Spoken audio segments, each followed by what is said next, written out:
So మొత్తానికి ఈ 2 mobiles సేల్కి అయితే వస్తాయి కదండి, nothing 2A and IQ Z9. ఈ 2 ఫోన్స్ కోసం చాలామంది అయితే కన్ఫ్యూజ్ అవుతున్నారు, ఏ ఫోన్ తీసుకోవాలి ఏంటి అనేది. ఎందుకంటే రెండు మీకు ఆల్మోస్ట్ ఫీచర్స్ అన్నీ కూడా ఆల్మోస్ట్ దగ్గరలోనే ఉంటాయండి.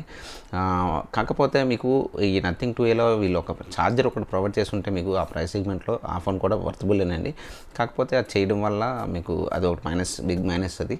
అండ్ బ్యాక్ సైడ్ డిజైన్లో చూసుకున్నా మీకు దాని బ్యాక్ సైడ్ అయితే మీకు ట్రాన్స్పరెంట్ వస్తుంది, మీకు కింద పడినప్పుడు కూడా లైన్స్ రావడం. కెమెరా కూడా పర్వాలేదు, కాకపోతే మీకు UI చాలా క్లీన్గా అయితే ఉంటుందండి. మీకు ఆ ఫోన్లో చూడడానికి డిజైన్ కానీ లుకింగ్ అంతా కూడా మీకైతే చాలా బెస్ట్. బ్యాటరీ పరంగా అన్నీ చూసుకుని బ్యాటరీ IQ Z9కి దీనికి ఉన్న ఫీచర్స్ పెద్ద బిగ్ చేంజెస్ అయితే ఏం లేవండి. పెద్ద డ్రాబ్యాక్ ఏమైనా ఉందంటే నథింగ్ 2Aలో ఛార్జర్ ఒకటి ప్రొవైడ్ చేయలేదు. IQ Z9లో కూడా మీకు అయితే ఆల్మోస్ట్ 2 ఫీచర్స్ అయితే ఒకలా ఉన్నాయి. కాకపోతే ఇందులో ఇన్స్టెంట్ డిస్కౌంట్ మీద మీకు ఇంకా 20,000 ఆ ప్రైస్ సెగ్మెంట్లో కూడా అయితే మీకు IQ Z9 అయితే వస్తుంది. సో ఐ హోప్ మీ అందరికీ అర్థమైంది అనుకుంటా. వీడియో నచ్చితే తప్పకుండా లైక్ చేయండి, షేర్ చేయండి, మరిన్ని మంచి విషయం. Thank you, signing off, bye now.